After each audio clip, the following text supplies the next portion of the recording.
ইফতারির মাত্র বাকি আছে 10 মিনিট, সামনে ইফতারি রেডি, পানিও রেডি, রোজাদার বয়া রইছে, খালি বারবার ঘড়ির মধ্যে তাকায়। সারা দিনে যেই পরিমাণ ঘড়ি না থাকছে 10 মিনিটের মধ্যে 13 বার ঘড়ির দিকে তাকায়। মুয়াজ্জিন মরলো, এখনো কেন আজান দেয় না, মাইকে কেন আওয়াজ দেয় না?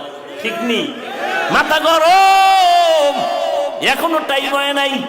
কততে তাড়াতাড়ি ক্যালেন্ডার দেখ।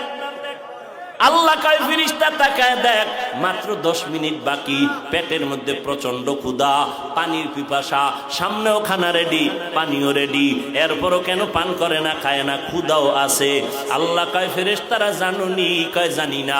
আল্লাহ বলে, ও ফেরেশতা তাকায় দেখ, সবাই আমি আল্লাহকে ভয় করে, এবং তোরা সাক্ষী থাক, আমি আল্লাহ এদের জীবনের সব গুনাহগুলো মাফ করে দিলাম।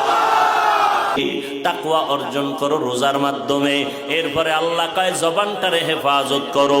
কেমনে জবানটারে হেফাজত করব? আল্লাহর ভয় অন্তরে লুকাইয়া কথা বলার আগে আল্লাহকে ভয় করো। কথা বললে আমার আল্লাহ খুশি হবে না বেজার হবে, এই চিন্তা করিয়া যখন চলবা তখন কিছুটা কন্ট্রোল হবে। আর একটা কাজ হলো জিহ্বার দ্বারা কিছু কিছু মৌলিক গুনার কথা বন্ধ করো, কিছু মৌলিক নেক আমল চালু করো। তাহলে একটা পাত্রের মধ্যে কিছু থাকলে অন্যটা রাখা যাবে না, খালি পাত্রের মধ্যে অন্য কিছু ঢুকতে পারে। জিহ্বাটারে যদি নেক আমল দ্বারা চালু রাখো, গুনাহ সহসয় হবে না।